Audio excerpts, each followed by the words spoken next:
você aqui comigo novamente. Na aula de hoje eu vou apresentar para vocês alguns aspectos gerais do universo da qualidade e como nós podemos aplicar isso no mundo da saúde. Eu gosto muito de, quando eu compreendo alguma teoria, eu quero entender melhor como se aplicar na prática e como entender os resultados reais dessa teoria. Mas antes da gente começar a aula, eu já te peço para que, caso você tenha alguma dúvida, queira fazer algum comentário, fique à vontade para deixar na descrição. Curte o vídeo, se você gostou, para que assim a gente possa alcançar outras pessoas. E agora segue a aula. Então, vamos lá? Como eu havia dito para vocês, hoje nós vamos falar sobre os aspectos gerais da qualidade em saúde. Mas como foi essa história de controle de qualidade? De onde surgiu isso? Como começou essa ideia sobre ter esse controle? Na Segunda Guerra Mundial, durante a linha de produção, a fabricação de produtos bélicos, foram identificados alguns defeitos e começaram a aparecer alguns problemas. Então, eles passaram a ter um pouco mais de preocupação em relação à eficiência, à eficácia daquilo que estava sendo produzido, que na época eram as bombas, armas, enfim. E ali, a partir daquele momento, começou a ter essa preocupação com qualidade. Essa questão do controle de qualidade, de ter esse acompanhamento, de criar critérios para isso, ela foi bastante estruturada em fábricas com grandes linhas de produção e principalmente na indústria automotiva. É muito comum, quem já deve ter visto na TV ou quem gosta de acompanhar vídeos por aí, já viu essa linha de produção. Há alguns anos atrás, esse controle de qualidade ele era extremamente manual. Então, demandava de uma grande quantidade de mão de obra e era bem minucioso esse trabalho. Hoje, com a evolução da tecnologia e o uso de equipamentos, de robôs, a informatização e a sistematização de tudo no mundo, trouxe essa linha de produção muito mais eficiente, né? Com mais resultados, em maior quantidade, com menos mão de obra. Mas esse controle de qualidade ele tem sido cada vez maior. A exigência, né?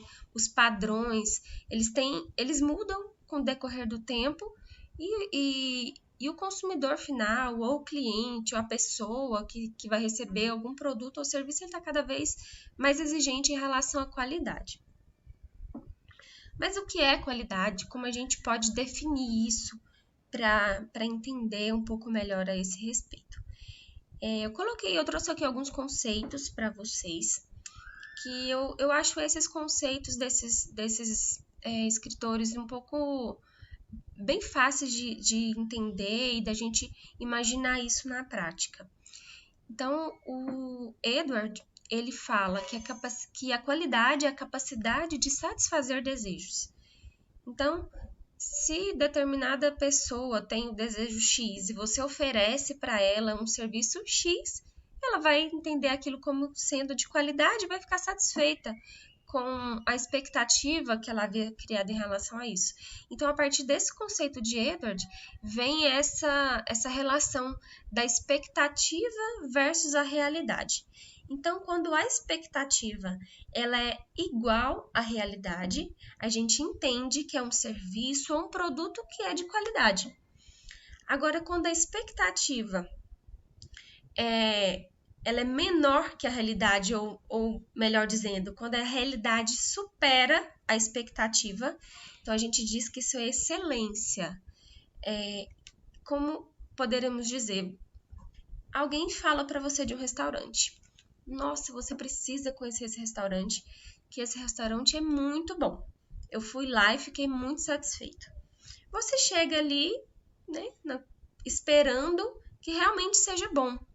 Mas quando você chega lá, tem uma música ao vivo que coincidentemente é uma música que você adora. A cartela de vinhos tá uma cartela que você ama e você gosta de absolutamente tudo naquele restaurante. Então você leva aquilo como excelência, porque superou a sua expectativa. Agora, se essa situação é totalmente diferente, essa mesma pessoa falou desse mesmo restaurante para você, e então você pensa, não, deve ser um restaurante bacana. Então você vai no restaurante com a expectativa de que vai ter uma noite gostosa, que você vai ter uma refeição muito boa, que vai ter um ambiente agradável. Mas quando você chega lá, a comida estava salgada, o garçom derramou bebida em você, deu tudo errado. Então, a realidade não atende à expectativa. E isso gera frustração. Então, a gente tem esses três cenários para entender um pouco sobre a qualidade, o conceito de qualidade. Um outro autor, que é Gilmore, ele fala um pouco também a respeito de qualidade. Na verdade, ele tem muita coisa escrita sobre isso, mas ele afirma o seguinte, que a qualidade é o grau em que um produto está de acordo com as especificações.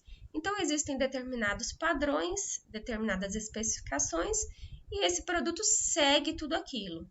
Então, imagine um checklist, você tem tudo ali conforme está na especificação, a gente pode definir que isto é um produto ou um serviço de qualidade, como também o mesmo autor afirma que é a conformidade com as exigências. Mas, Mariline, o que tudo isso tem a ver com a saúde? Como a gente vai aplicar isso? Onde a gente vai chegar?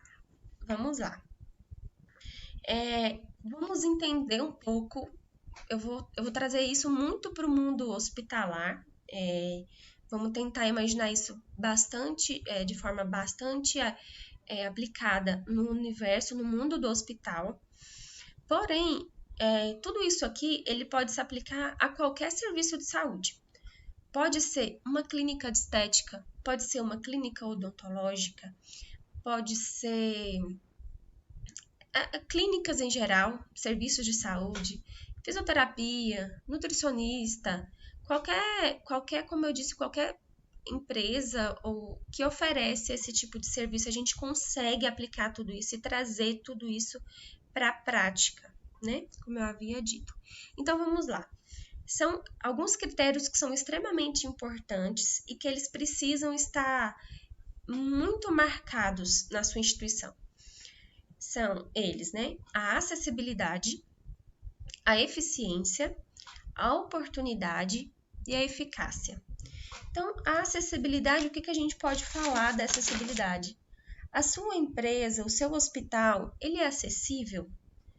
Como é a porta de entrada dele? Como você recebe o seu paciente? Quando ele entra ali, ele se sente acolhido? Então, são perguntas a se fazer que tem tudo a ver com a questão da qualidade. Outra coisa é a eficiência. Esse serviço, ele é eficiente? Ele tem um resultado esperado? Então, ele tem uma produção esperada? Isso também é muito importante para se questionar na hora de entender um pouco da qualidade do seu produto ou do seu serviço. E oportunidade. Ali são geradas oportunidades dentro daquela empresa? Aquela empresa pensa, ela se preocupa com o seu colaborador? Os prestadores de serviço ali, eles têm a oportunidade de ter acesso, de ter participação nos processos? Como funciona isso? E também a eficácia. A eficácia, ela pode ser medida de várias formas e ela também deve ser bastante levada em consideração no momento de se falar, de se questionar sobre qualidade em determinada instituição. Eu coloquei aqui algumas coisas, algumas áreas do hospital que tem tudo a ver com esses pontos aqui que a gente falou um pouco mais sobre cada um deles, que é a cultura de segurança é extremamente importante. Quando alguém fala da sua instituição, esse paciente ele se sente seguro, aquela instituição ela é conhecida como uma instituição segura, confiável. Quando o paciente está ali, ele acredita na organização, a sua equipe de enfermagem, os seus técnicos, equipe de laboratório, a sua equipe, elas vivenciam uma cultura de segurança? Caso algum erro, alguma coisa, algum problema, algum evento seja identificado, as pessoas, a equipe, ela tem a liberdade de dizer: vamos parar a assistência porque alguma coisa está errada. Isso é cultura de segurança. E isso, a gente vai ter uma aula especificamente sobre isso, é um leque gigantesco para a gente falar, mas é extremamente importante. A qualidade está intimamente ligada com a cultura de segurança. Controle de infecção faz parte da cultura de segurança. A CME, todos os processos de higienização, educação sobre higienização das mãos, a limpeza hospitalar, os cuidados com os instrumentais, cirurgia segura, os protocolos, as metas, tudo isso anda de mãos dadas com a qualidade. Referência em cuidado, os protocolos assistenciais, como eu citei aqui para vocês, a educação contínua, o trabalho com os indicadores. Indicadores são extremamente importantes. Eu conheço uma frase que ela define muito bem essa parte dos indicadores, que ela diz: medir para melhorar. Se você não medir o seu trabalho, a sua produção, os números da sua instituição, você não sabe o que vai bem. Muitas das vezes a gente tem uma crença a respeito de determinada ação que é executada no seu hospital, e quando você vai medir aquilo de uma forma mais detalhada, mais quantificada, você descobre que é totalmente diferente daquilo que você imaginava. E então você pode identificar um plano de ação e melhorar a determinado problema. Então, os indicadores são essenciais e a gestão da qualidade, o analista de qualidade que trabalha esses indicadores juntamente com a equipe assistencial. Gestão financeira e estratégica também está totalmente ligado, tem tudo a ver com esse processo da gestão da qualidade. Uma empresa de qualidade, uma empresa séria, ela tem cuidados com a gestão financeira, ela tem planejamento, ela tem uma aplicação prática muito bem estruturada e ela tem uma estratégia de trabalho, né? Tem fluxos de funcionamento, tem parcerias, tem uma série de fatores que vão contribuir para o crescimento, para o desenvolvimento da sua instituição, ok? A gente tem aqui algumas etapas da gestão da qualidade para a gente tentar entender um pouco como isso funciona, porque a gente recebe um monte de informação, mas é uma coisa meio bagunçada na nossa cabeça, né? Então, a gente destacou aqui para vocês 3 etapas para a gente imaginar um pouco como isso funciona de verdade. Então, a primeira delas é o planejamento da qualidade.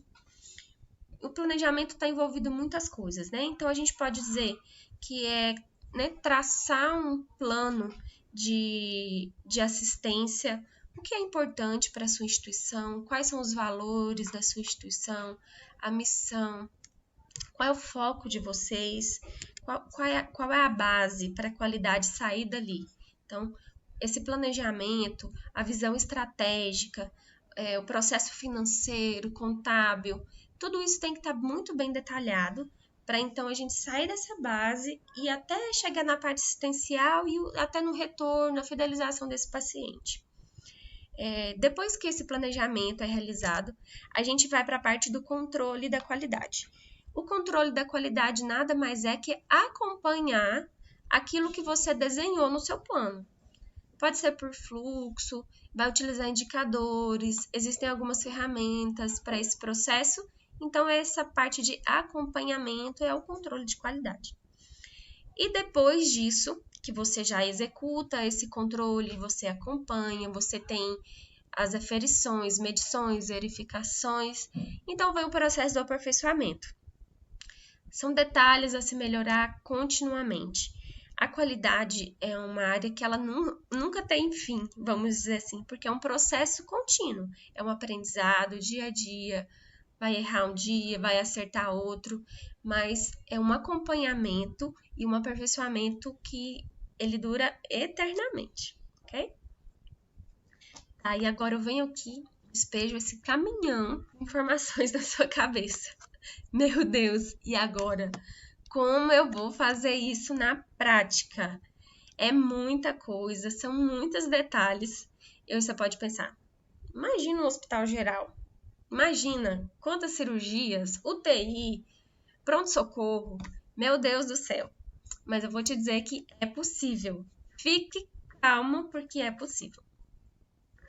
Tudo nessa vida tem jeito. Existe um método, existe uma estratégia. Então, a gente tem que trabalhar com calma, a gente tem que trabalhar em equipe. O gestor da qualidade, o analista da qualidade, ele não consegue fazer absolutamente nada sozinho. Por isso que esse trabalho do analista de qualidade, ele está muito linkado a uma estratégia de liderança. Uma pessoa que precisa fazer conexões com outras pessoas, estabelecer parcerias, para então conseguir colocar tudo isso em prática. Normalmente, na hora de aplicar tudo isso, a gente faz alguns projetos, né? Então, ali os projetos que fazem parte dessa parte do planejamento, a gente vai desenhar alguns fluxos, vamos levantar questionamentos, reunir com a sua equipe, com aquelas pessoas que estão envolvidas no processo, como estabelecer algumas ações para desempenhar determinada tarefa. Então, é a hora de desenhar, de tentar entender como isso vai ser. Então, a gente faz esses projetos, anota, escreve, desenha, faz checklist, tudo isso para auxiliar. Então, aqui tem uma imagem que mostra de forma bem prática, assim, como a gente pode mapear os processos. Esse desenho dos fluxos, ele é muito eficiente, ele é muito... ele clareia, né, a ideia de quem, às vezes, tá de coadjuvante nessa parte, então o mapeamento desses processos ele é muito importante para essa etapa. A gente tem aqui algumas ferramentas que vão te auxiliar nessa gestão. Essas aqui são as ferramentas mais divulgadas, mais utilizadas no mundo, não só da enfermagem, mas no mundo das indústrias, linhas de produção, fábricas de todas as áreas, eles trabalham bastante com essas ferramentas. Eu, pessoalmente, não costumo utilizar todas elas, eu tenho as minhas preferidas, mas depende muito da situação que você está e de como você precisa resolver determinado problema, tá? Eu vou colocar aqui quais são as minhas preferidas, e é conhecida como 5W2H, e o PDSA, que eu gosto delas porque a gente consegue identificar e ver de forma muito clara o que precisa ser feito. Eu não sou muito de encher a linguiça, vamos dizer assim. Eu gosto de ser mais objetiva, mais direto, tentar identificar aquilo que vai trazer um resultado real. E essas ferramentas aqui, elas ajudam bastante nesse sentido, né? Então, essa parte aqui do 5W2H é o quê? Você tem determinado problema, você precisa levantar um plano de ação, e aí você utiliza essa ferramenta. Então, é o quê? Quem vai fazer essa tarefa, né? Quando essa tarefa vai ser feita? Onde ela vai ser feita? Por que ela vai ser feita? E como ela vai ser feita? E uma outra pergunta também que é muito importante é quanto isso vai custar. Então, eu acho essa ferramenta muito simples de se fazer, muito direta e que ela traz realmente muitos bons resultados. A outra também que é direcionada para plano de ação é o PDSA, que é a parte do plan. A gente fala de organização, do planejamento, como o próprio nome diz. Depois que você planeja, você vai executar. Então, é a hora de fazer aquela tarefa ali na prática. Depois que você faz a tarefa, é a hora de verificar. Você vai estudar, vai identificar se aquilo realmente funcionou, quais foram os resultados, foi positivo ou negativo. E depois, no action, você vai verificar a eficácia. Foi bom? Não foi? Foi ruim? Ah, se foi ruim, vamos fazer outro plano de ação. Mas se foi bom, vamos padronizar, vamos tornar isso rotina da instituição. Então, essas ferramentas, elas são as minhas preferidas e eu acredito muito nos resultados que elas trazem para você. Então, para finalizar, como eu havia dito, essas ferramentas, entre outras várias que existem, elas são úteis para auxiliar você no processo, no controle e na gestão dessas ações, dessas atividades que estão sob a sua supervisão. Elas são muito importantes nesse momento. Não confie na sua memória, não confie na sua cabeça, anote tudo, escreva, utilize essas ferramentas. Eu gosto muito de usar os post-its, pregar na parede, daquilo que você precisa fazer, daquilo que você precisa direcionar para sua equipe. A gente vai falar bastante disso mais à frente, nas próximas aulas. Eu vou deixar um gostinho aqui para vocês que quero mais. A implantação dessa abordagem é baseada na formação de equipes de projeto para resolução de problemas, um a um, melhorando a qualidade continuamente. É basicamente um resumo de tudo que eu falei aqui para vocês hoje. Trabalhar em equipe, você não consegue trabalhar sozinho, não é interessante, não traz bons resultados. Trabalhar em equipe traz ótimos resultados. Fazer os projetos, isso também é extremamente importante. Escrever, identificar o seu problema, trabalhar um problema de cada vez, né? Ou dividir, setorizar para grupos específicos, dividir a sua equipe e ter em mente que o trabalho de melhorar a qualidade ele é contínuo, ele não para. Cada dia a gente cresce um pouquinho, melhora um pouquinho, às vezes acaba descendo um degrau, mas isso é comum acontecer. Mas o nosso foco, objetivo de melhorar sempre, ele deve estar na cultura da sua equipe, fazer parte do seu trabalho, ok? Eu vou finalizar por aqui. Eu agradeço você que ficou até o final. Espero que vocês tenham gostado dessa aula. Como eu já disse, é um prazer enorme ter vocês aqui. E fica de olho que na próxima semana tem mais, ok? Um beijo e fiquem com Deus.